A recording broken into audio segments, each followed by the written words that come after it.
dam tu mel chu kam hu wanga chuta kalom na chuai lo wang mela van pang palavr reng anga onun na thing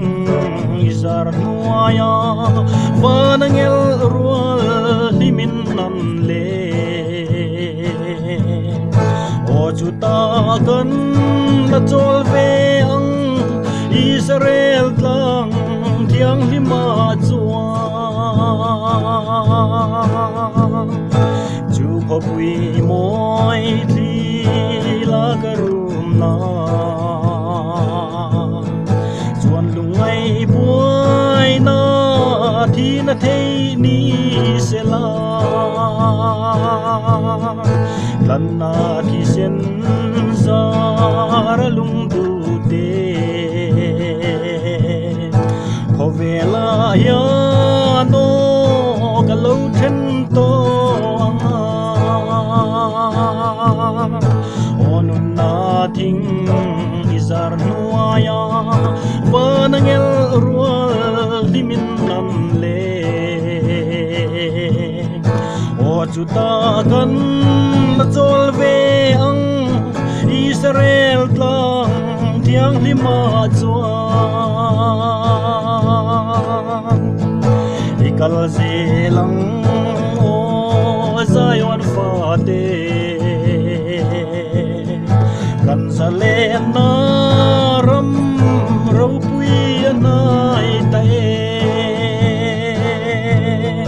tuna lungai tra le buai na hi kan lom na pang par ala vul nge yang onun na thing izar nuaya vanangel rual limin nan le o chuta kan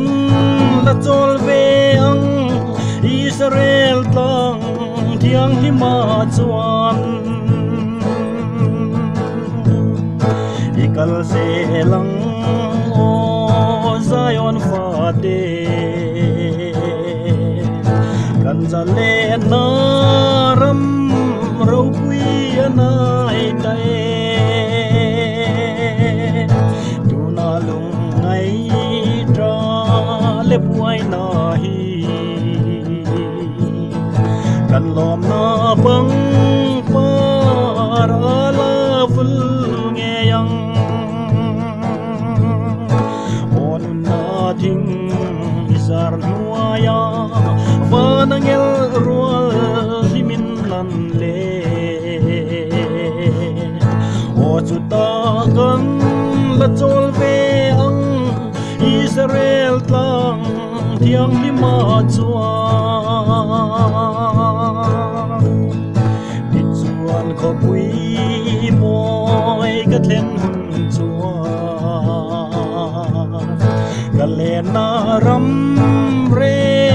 lam hi ka hoi to lo beram no le alar tu theng chu en no mak tak le kalom na ti kim tu on na thing izar nuaya vanangel rual limin nan le o chuta kan la chol ve ang Israel tlang thiang lima chuan